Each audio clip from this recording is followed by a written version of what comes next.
Hello and welcome to the 300th episode of Wheel of Horror, the podcast where two best friends spin a wheel once a week. It chooses the horror movie and they discuss it. Today was a surprise episode, so if you guessed Creepshow, and you were the first person to guess that on Twitter or Instagram, you are going to get a free horror movie. So, Creepshow 2, Alec. regardless, so we will reach out to the winner, but we just wanted to kind of just start off the show by just saying, like, holy crap, and thank you everybody. Like, this is crazy. We can't believe that we're at our 300th episode. So, Eric, what the hell? How do we do this? 300? How many more movies are there? Thousands. Yeah, I guess you're right. Yeah, it never ends. 300. Who'd have thunk? We haven't gotten to so many. There's so many we still have to get to. We started this in October, 2020? October 1st, 2020. That was the first episode, yeah. Wow. I know. Look at us. 300 episodes later. So many guests, so many films. So much fun. Yeah. But before we jump into this movie, also just want to give a huge thanks to Justin Wellickson, who has been helping us, so much over the past couple, year and a half or so. So big shout out to Justin.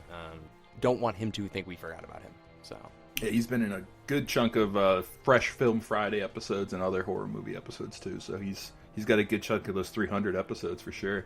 yeah, so thanks to Justin, thanks to absolutely all of our guests, all of our listeners, thanks to Spreaker and iHeartRadio, who, have helped us so much. Just thanks to everybody. I don't know, we don't want to miss anybody, but thank you. And I guess just, do you have anything else you want to add, Eric, before we jump into Creepshow 2? It's just wild. I should have made a cake or something. I should have got a balloon. I was going to, but damn, they got away from me. We got enough balloons in America right now. I don't think we need it. Oh, here we go. Ding, ding, ding, ding, ding. Anyways, all right. Well, thank you everybody for listening. And today we are talking about 1987's Creepshow 2, which was directed by Michael Gornick. I'm your co-host, Alec. I'm Eric, and with us again, unfortunately, no, I'm kidding, Joe Testa. Welcome back to the show, Joe. Thank you so much. I missed you guys. It's been a long time. Dude, is this the first time I've been on a show with you when you're out in LA? Oh, yeah, absolutely. How you liking LA, dude? So far, so good. I've hit up a bunch of horror movie museums, and the weather's been great, and yeah, having a good time so far. Barely any homeless people, I'm sure. That's good. Oh, yeah. I'm sorry. There's that. No, it's like that's like probably the only bad thing about LA. That and like an earthquake that could happen. Traffic. In traffic. But aside from those three things only, LA is freaking awesome. I've only been there like once, and it was like the best time ever. And congrats, guys. Congrats on the 300 episodes. That's wild. I mean, I remember just like it was yesterday being on that Night of the Living Dead episode on the very first Wheel of Horror, wasn't it? Not the first episode, but the first wheel. Dude, yeah, that must have been like episode like 20 something. Like you were, it's so crazy, dude. Like, I mean, Joe, you've probably been on more than anybody aside from Eric and I, but like, dude, the fact that you go back that far with us, yeah, it doesn't make sense to have anybody else as a guest on. So welcome back, dude. And yeah, this is so cool. Thank you very much. You've also seen many, many renditions of your logo that you created for us and watched me butcher it in Photoshop 1,000 times. No, it's always my honor to see what you do with my work. And I'm so glad to be talking a little bit more Romero with you guys. I mean, he didn't direct this movie, but he is associated with it. So that's kind of my thing, I feel like. We're kind of covering his filmography, I feel like. Yeah, well, he wrote this, right? Right. So that's cool. I mean, like, obviously it's like a Stephen King, short stories or whatever that he turned into screenplays. But yeah, dude. Yeah, George A. Romero is amazing. We're going to do Funhouse. No, that's Tobe Hooper. That's Tobe Hooper, right? Yes. Okay. Yes, I will be back for Tobe Hooper's The Funhouse. I'm really looking forward to that one. But you had another Romero film that you wanted us to watch, like a hidden one of his, right? Oh, yes. It's not easy to find these days. I actually have a European 4K arriving very soon. It's a movie called Martin, and it's one of his earlier ones. It's kind of a vampire movie. It's really, really interesting, and I think it'll make for a good talk. Well, Joe, now that you have it and you live in LA, maybe I could come over and we could watch it. Absolutely. And also we got to go back to the Scream franchise, believe it or not, very soon. Hell yes, dude, we do. Yeah, when Scream 6 comes out, we'll go see that, and then we'll do a podcast on it. So that'll be great. Sounds good. So jumping into Creepshow 2 a little bit. I listened back to our Creepshow 1 episode, which was like, I think it was like episode 70, so it was a while ago. But listening back to that now, I gotta just say straight up, Creepshow 1 is so much better. Like, yeah, way better than this. Way better than this. You kidding me? Where's the cadaver? Let's start with that. Where's the dead Indian body? That's what I want to know. Yeah, you'll get no arguments from me. I mean, this is a downgrade in just about every conceivable way, but I will say that there is some nostalgia for this movie for me. I mean, this was kind of a late night staple on like Channel 11 and TNT. So, like I can't totally knock this movie. It was one that I went back to often as a kid. oh, I don't think it's bad. I just think coming off of Creepshow 1, where it's like every one of those anthology segments, I was like, that's really good. Like, this one... There's only 3. I There's know. only 3 in this. There's 5. I think the crate, the like birthday old guy. You had the getting buried at the beach and coming back. What else? You have this cockroach one, and then what's the other one I'm missing, Joe? The Stephen King. The green comic. moss thing. Mm-hmm. Yeah, those are the 5. I don't know the names off the top of my head, but this one had 3. Mm-hmm. The first one was good. The second one was really clever, cool. Third one sucked. The Hitchhiker. I didn't like the Hitchhiker, but we can break it down if you want, Alec, bit by bit. Well, I guess before we start going into it, Joe, why don't you, because you're obviously like you love the Creepshow franchise. How did you, or like tell us about like the first time you saw this? I'm kind of curious. Was it with Grandpa Joe? Was it with your friends? Like, bring us back to the 90s. I didn't catch this one in theaters. I was still a little bit young for that, but yeah, this was just another one I caught on TV. Probably like a Joe Bob Briggs Monster Vision on TNT, or around Halloween, Channel 11 always did movie marathon. So it was probably one of those. And yeah, I was super into anthology horror at the time too. Like Tales from the Crypt was on. I would collect the Tales from the Crypt comic reprints. So this was kind of right up my alley. But even as a kid, I realized that this was not of the same quality as the first movie, and this movie had a much lower budget and was kind of rushed and had a really troubled production history. Going back and watching some of the special features on the Blu-ray, I mean, it's kind of a miracle that it turned out as good as it did. Really? I know I just said that this one only has 3 and the first Creepshow had 5. I think, Joe, you just said the budget problems like is why they scrapped the 2 other. They wanted 5 from what I've read online. Yes. Yep. And they had to scrap it. The other 2 were a story called Pinfall, which I've heard a little bit about. I think it's like zombies or something playing bowling with body parts, something like that. And the other story that they scrapped is Cat from Hell, which actually is in the Tales from the Dark Side movie, which Tales from the Dark Side is kind of the unofficial Creepshow 3.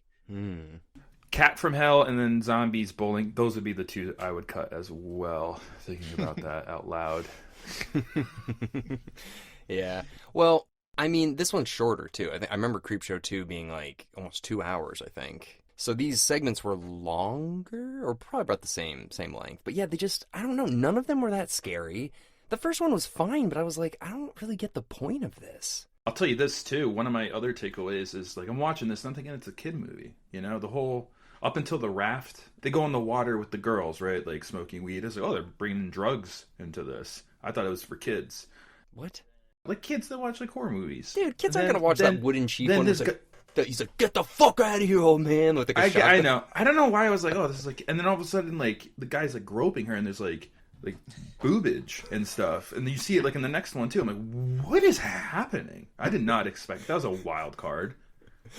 I think the thing that I miss the most is all like the comic book aesthetics that George Romero brought to that first movie. You know, like the panels and the really garish lighting. I mean, he really tried to bring those EC comics to life, and all of that has been abandoned here because of, I guess, because of budget, and you know, they were just needed to move fast. But I mean, without that, I mean, that's kind of what makes Creepshow. Without that, this could be any other 80s horror anthology like Cat's Eye or Twilight Zone. You're Definitely 100% right. It lost the style. Like, George Romero's, like, very visual. We talked about it a little bit, like, the Giallo style of the vibrant colors, like, that missing. Like, yeah, totally agree with that. Also, the Creep. Not that I did not like who they had. I just missed, like, the laugh and the music that brought us into the first one, which is way cooler than this. And the Creep, I like both of the... So this one's called The Creep, too. It's Tom Savini, right? As the... Yeah. That's very cool. They got him to do that instead of a dead body as the Creep. But I did like the Creep from the first one, and I don't know. It's just like I like that those characters are on the side of the nerdy kid, not the nerdy, but the kid that likes the comic books and is getting bullied. Like, I like the Creep as like, I'm helping this person out. Yeah, that's something even in the first movie that I always loved. I don't think I mentioned it in our podcast, but when the little kid who gets the comic book taken away from him, when he sees the Creep in the window, he's not scared. You know, even though it's terrifying, he's not scared. You know, it's like it's his friend. And that's kind of how I felt about, you know, scary things and monsters. And one of the reasons I think I really loved that first movie. And all right, I'm going to say this. You guys are probably going to think I'm absolutely nuts, but I love the opening of this movie. And I'm going to do my best to articulate why, because it's about 2 minutes long. But when the movie opens and it's in, I'm pretty sure it's Maine, because I think Stephen King insisted on it. It just has this kind of creepy New England Stephen King vibe. And there's a kid on his bike waiting by the truck for the new issue of Creepshow to arrive. And I don't know what it is about it. Well, it's nostalgia. It just like reminds me of me waiting for like the new Fangoria to arrive. So it's just so weird. The first 2 minutes of this movie, it is worth the price of admission. Even the music, which is a downgrade, you know, like the first Creepshow score is like an all-timer. This has some fun kind of 80s synth to it. I don't know. Like, I don't know what it is, but this opening really wins me over. It is cool. Can I just say, I actually completely agree with you. Like, the second I started this movie, because I remember exactly what you're talking about. It's like a shot of, like, Main Street, basically. And it's a still shot, and you see, like, the kid riding his bike down. It looks like It, like the 90s miniseries It, like, a little bit. Exactly. But, dude, I totally... And the second I started watching it, I was like, for some reason, same as you, I was like, I feel comforted by this. It looks old. It reminds me of my childhood, and I know what you mean. I really do know what you mean. And it's funny they went with a completely different design for the Creep. Like in the first movie, yeah, he's a cadaver. He looked like the HBO version of the Crypt Keeper, even though that was way before. But this Creep seems to be inspired by like what the Crypt Keeper looked like in EC Comics. He wasn't a skeleton. He was just this kind of deformed person. So I think that's what the inspiration was for this Creep. Yeah, very different, but still, you know, whatever. It's fun. You know who it is. And I dig the animation. You know, this opening only lasts like a minute or two, and then it shifts to animation. And there's something about that is so like comforting and nostalgic because, I mean, animation hasn't looked like that since that time, you know? Yeah, I remember the original one was done by the same artist that did Heavy Metal, and I don't know if I looked up. Yeah, I didn't see if this is the same guy. But anyways, I don't know, you guys want to start jumping into these segments? Let's do it. All right. So the first one we got is called Old Chief Woodenhead.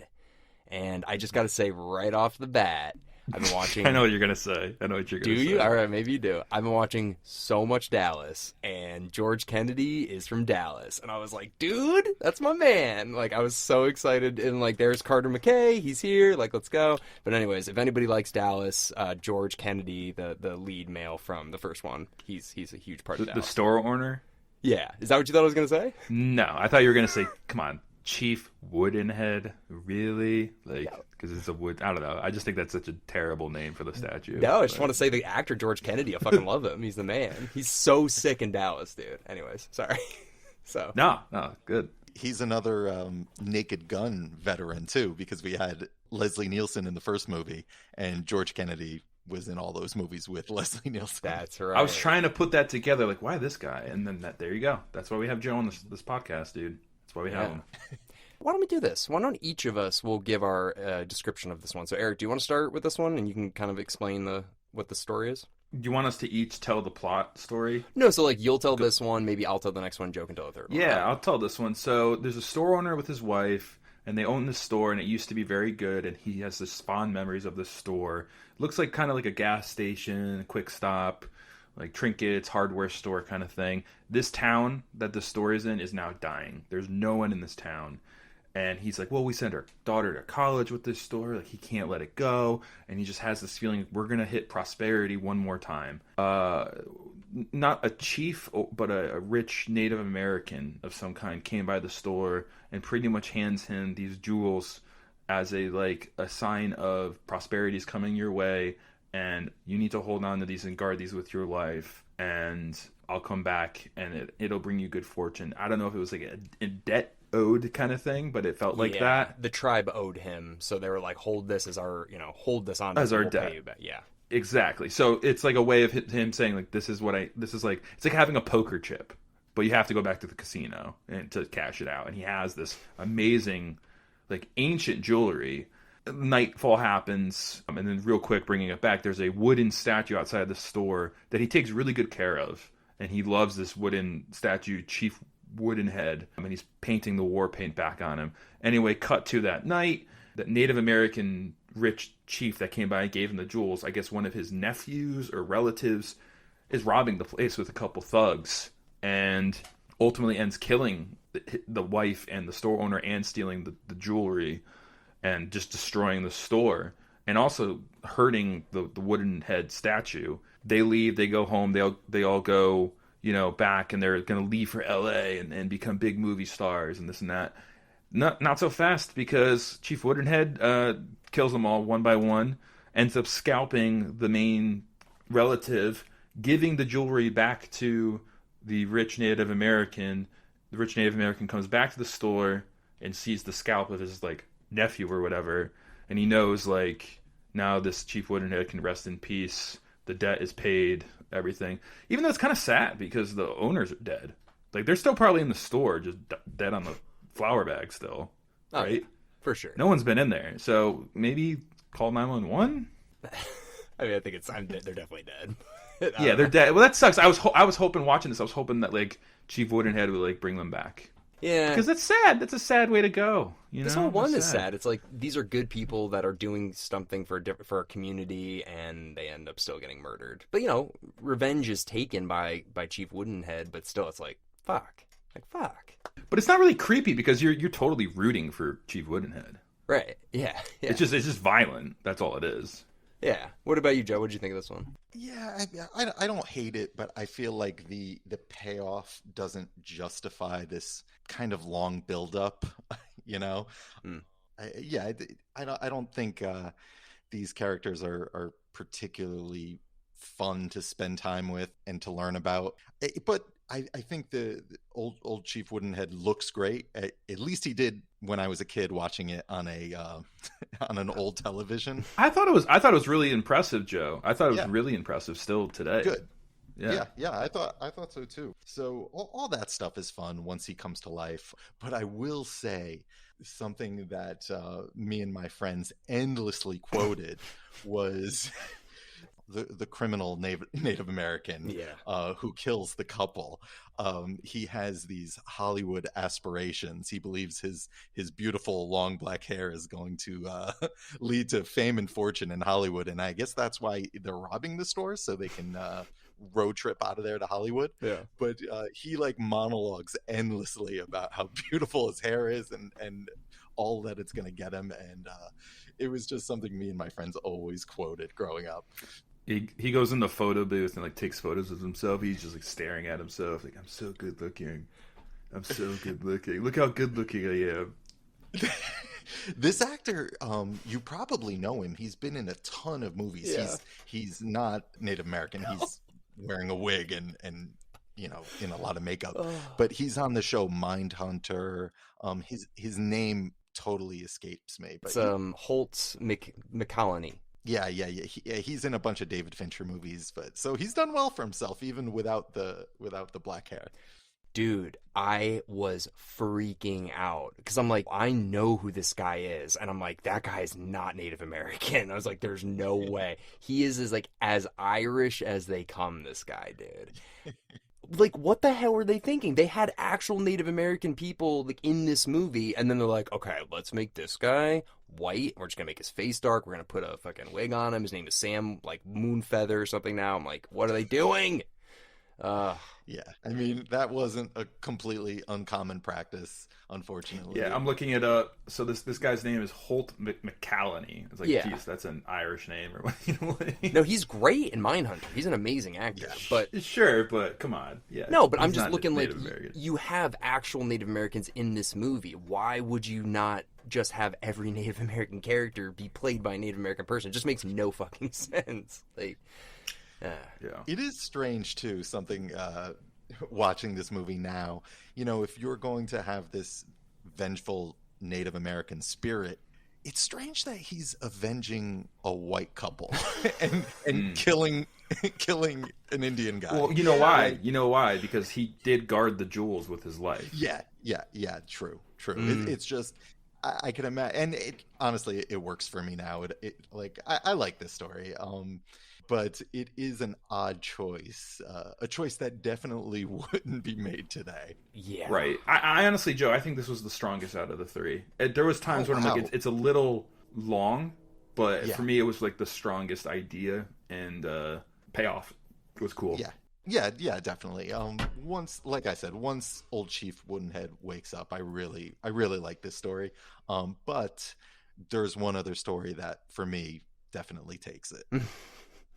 Well, do you guys have anything to add about this one, or do you want to... Well, the one thing I will say about this is, the kills are pretty underwhelming. Like, you'd think this would be such a good opportunity to show, like, some, I don't know, not crazy gore, but, like, take advantage of having this, like, massive statue who's, like, a Jason-esque kind of, like, figure, and all of them are done off screen, or, like, used, like, shadows and stuff. You're like, what the... No, I want to see him cut someone's head off. Like...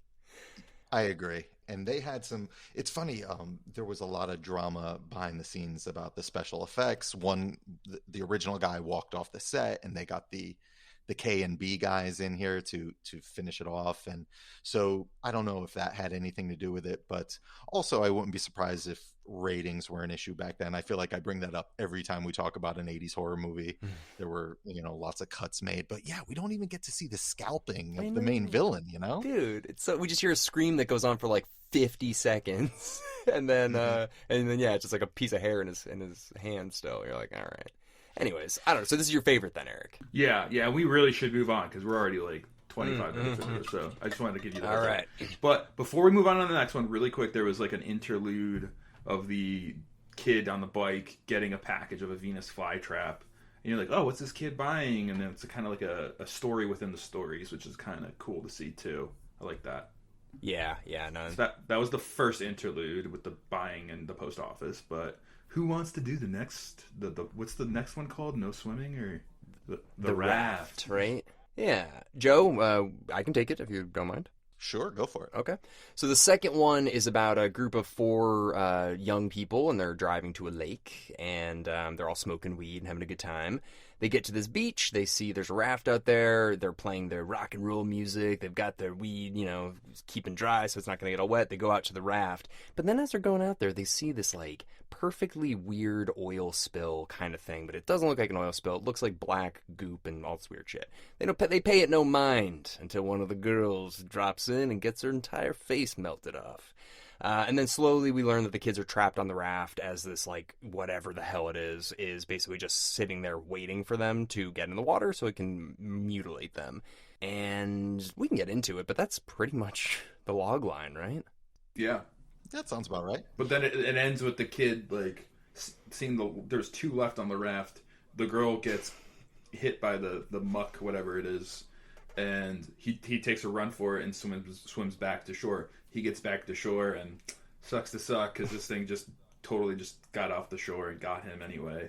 And then it pans to a sign in a bunch of bushes that says no swimming, and it's like, oh, if they only saw this sign.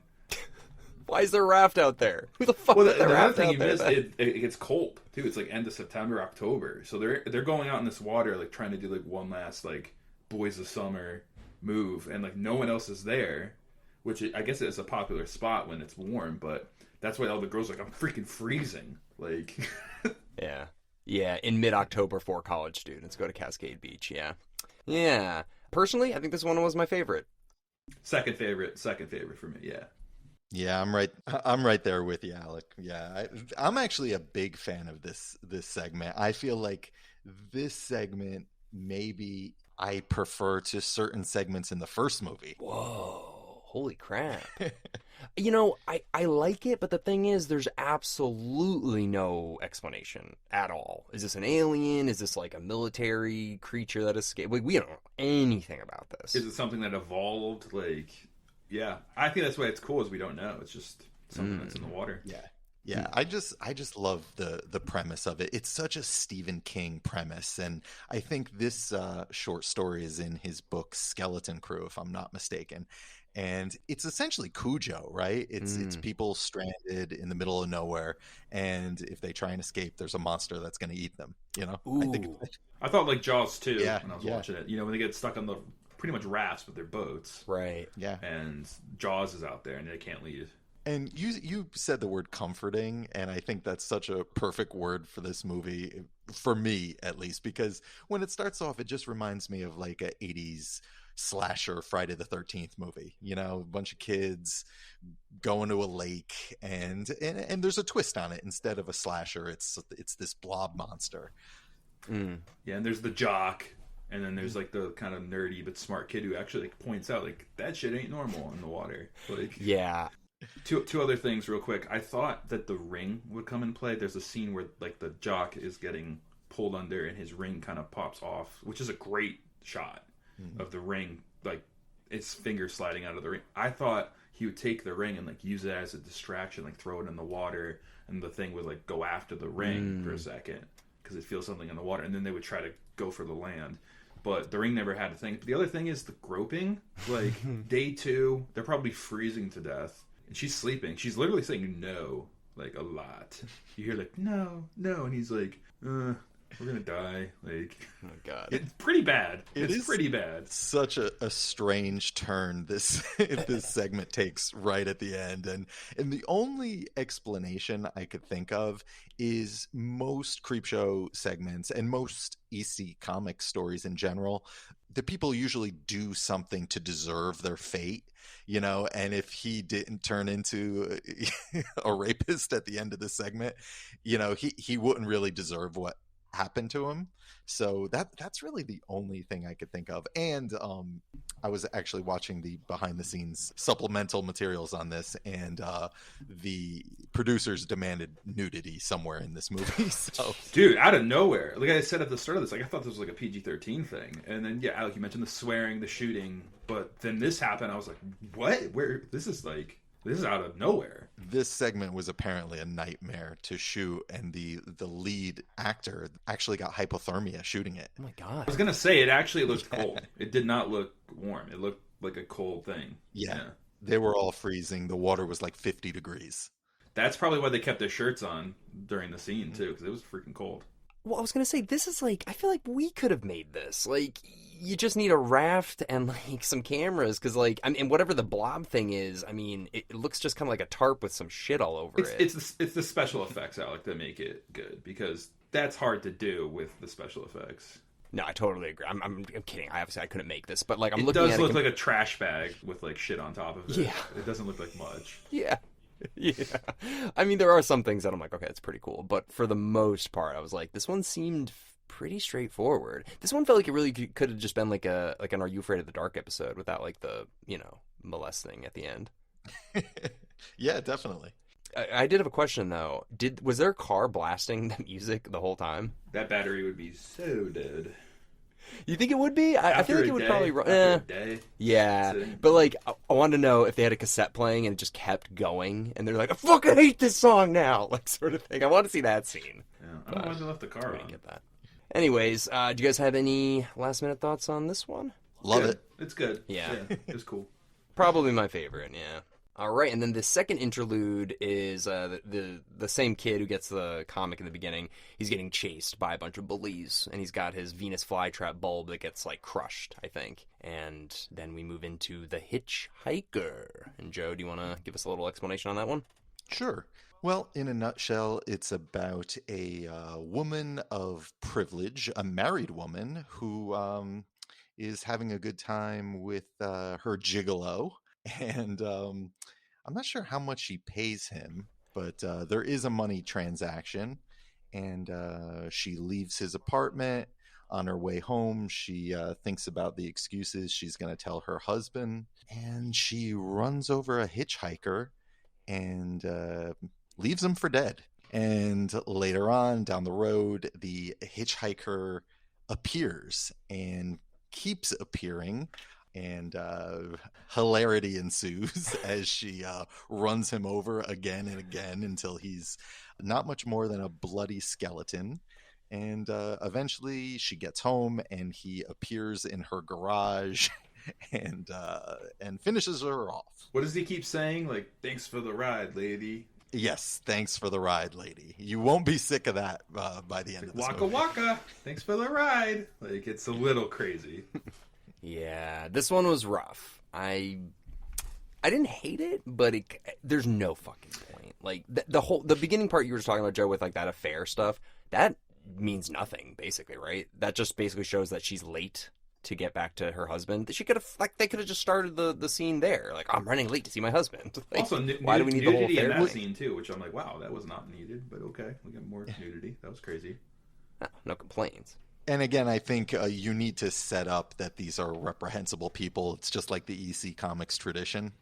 Oh, so that's it. You know, she has to. That's what I think it is. She has to deserve her fate. Huh. So, you know, cheating on your spouse, that then, you know, she gets her just desserts. What did the homeless guy do? This made me think though, because the ending is her dead in the car with the Dover sign or whatever, and she died of carbon monoxide poisoning, which makes me think that this ghost tortured her into killing herself because of what she did wrong. Not only did she cheat on her husband, but she also killed a hitchhiker on the way home. So her husband finds her, and he's going to hear that, and they're probably going to see that she killed this hitchhiker driving home, rushing home, and she killed herself because she couldn't live with herself. That's how it's going to look in the reality. But in reality, our perspective is that this hitchhiker haunted her into doing that. Mm-hmm. It's cool. And that's like, to me, the scariest part about horror movies is like, is it real or is it in your head? I mean, you know, you could think something literally is happening to you and the audience is like, I totally am on your side. But then like in reality, it's like, no, you did this. So that's like, I don't know. That's to me one of the scariest things in horror. I like that. Yeah, this segment, I enjoy it. Like, to me, like, there's the raft way up at the top, and then there's like a big drop off, and the first and third segment are kind of tied for me. I think there's some fun in this segment, but it just gets very repetitive. It's so repetitive. Yeah, it reminded me of we just recently did Club Dreadout, like at the end with like the killer like still being there. It's like, all right, like this hitchhiker needs to go away. It gets funny. And you know, the other thing it reminded me of is I just watched Scary Movie the other day, and when they hit the guy, I know it's like they're making fun of I Know What You Did Last Summer, but when they hit the hitchhiker, I was like, this actually looks exactly like Scary Movie. Like, I think Scary Movie like pulled it from this more than I Know What You Did Last Summer almost. But yeah, so that was interesting. But yeah, the hitchhiker, dude, also, just gonna point this out, Stephen King, like, he's just like, I think it's a black guy or something. It's like, why does that matter? I was so confused by that scene. Like, it's nice to throw Stephen King in, but that's his role, like a racist trucker. I'm like, you've said some, like, the N-word in a lot of your books. I'm like, do you really want to add this to the list, too, of just like, is Stephen King racist? I don't know. I can't really tell. You don't want to add this, Stephen. It's such a strange cameo. Yeah. He gets one line, and it's like, why that? But Yeah, I just saw, actually, speaking of Stephen King really quick, his Maximum Overdrive, like, trailer or whatever, where he's just like, everybody can make a Stephen, or like, so many people have made Stephen King movies except for, like, the guy who brings it to you, or something like that. Something crazy like that. Oh, that trailer is iconic. Yeah. I mean, it's and the hilarious part is when you see the movie and it's such a disaster. Oh, talk about behind the scenes stories. Like he made that movie at the height of his like alcoholism and cocaine addiction. Yeah. Jeez, every time I read a Stephen King or do this, it's like he was at the height of his... How long was he at the height of his alcoholism? I think about a decade and a half. Oh my god. Well, you should watch this. We should do Maximum Overdrive at some point, because I've heard nothing but just like, this movie is fucking crazy. Have you seen it? No. No, I never have. I know he directed it, but, you know. I saw they're doing a remake of Children of the Corn. That's the latest I've heard of Stephen King that's coming out. Oh, and Salem's Lot, too. Oh yeah, Salem's Lot is really... And I think I saw the trailer today. It's like a little girl as Malachi in it instead of that boy or whatever. Is it Malachi? No, not Malachi. Whoever the main bad kid is. Oh, Isaac? Yeah, it's played by a girl. Yeah. It's kind of creepy. So it's like, I kind of want to see this take.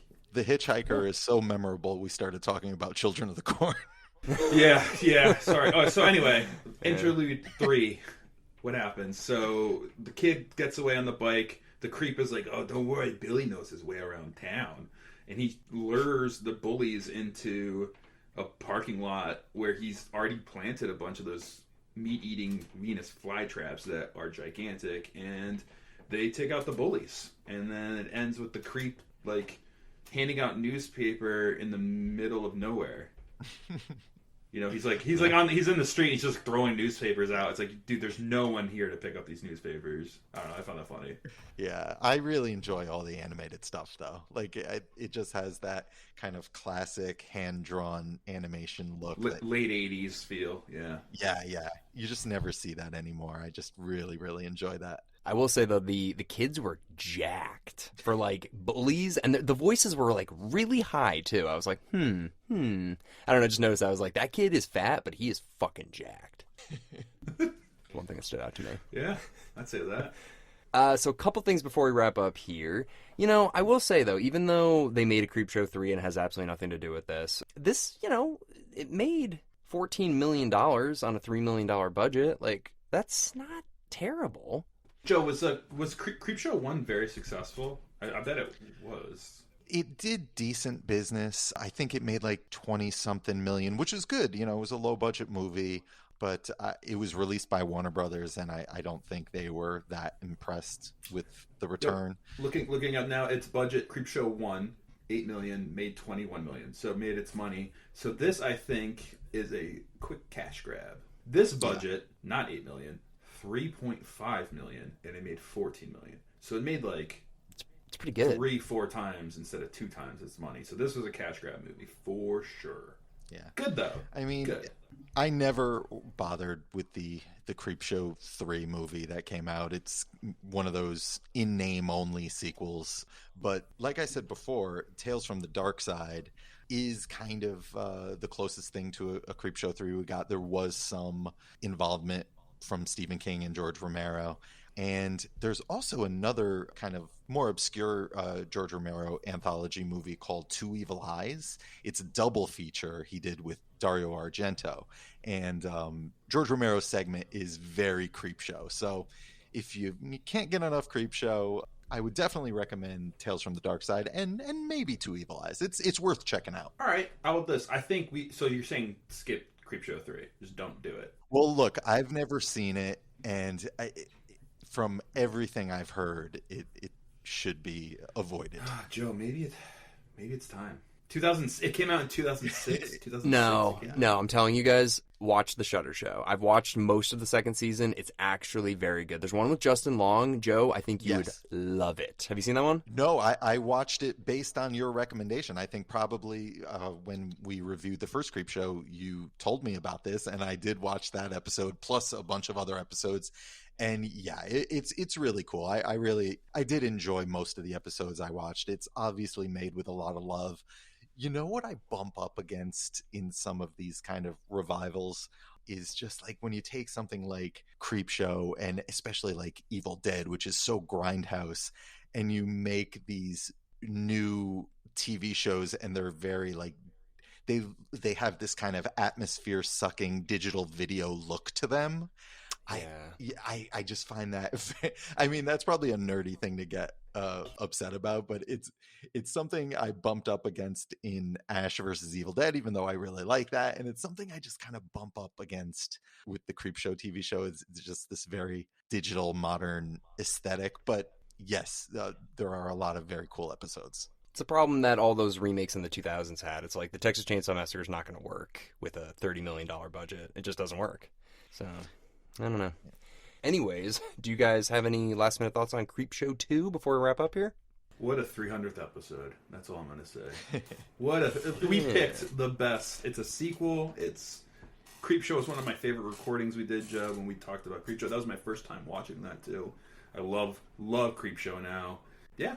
I'm very happy I watched it. I've been wanting to watch it. And then I will definitely make a note. We're going to put the Tales, what is it called, Joe? The Tales from the Dark Side?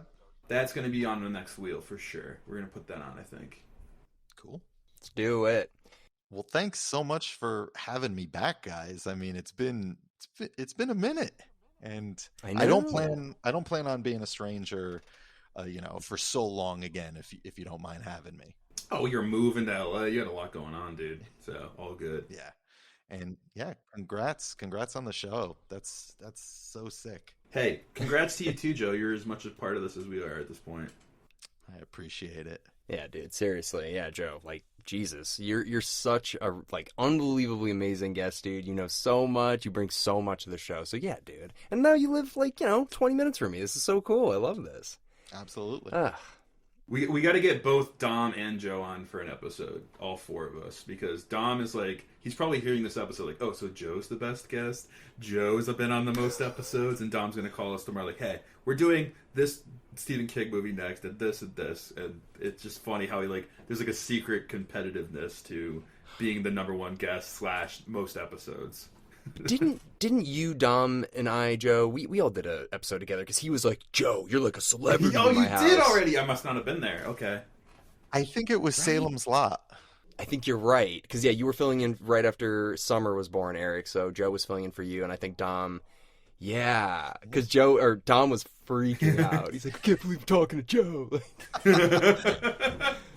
But we should have, all four of us, for sure. Absolutely. That'd be fun. Well, all right. This is this one. I didn't think this one would go as long because I was like, there's only 3 segments, but hey, this one 300th episode. Got to go there.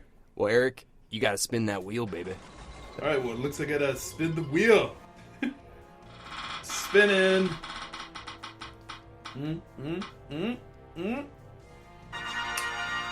Vacancy. Vacancy. Vacancy. Yeah. Little 2000s horror film. You seen that one, Joe? Never saw it. Yeah. So with Luke Wilson? It's with Luke Wilson and Kate Beckinsale, yeah. And Frank Whaley. Yeah. Anyways, all right. Well, everybody, thank you so much for listening into our 300th episode. If you haven't had a chance, there's so many other episodes you can listen to. And we will see you all next week with Vacancy. Woo!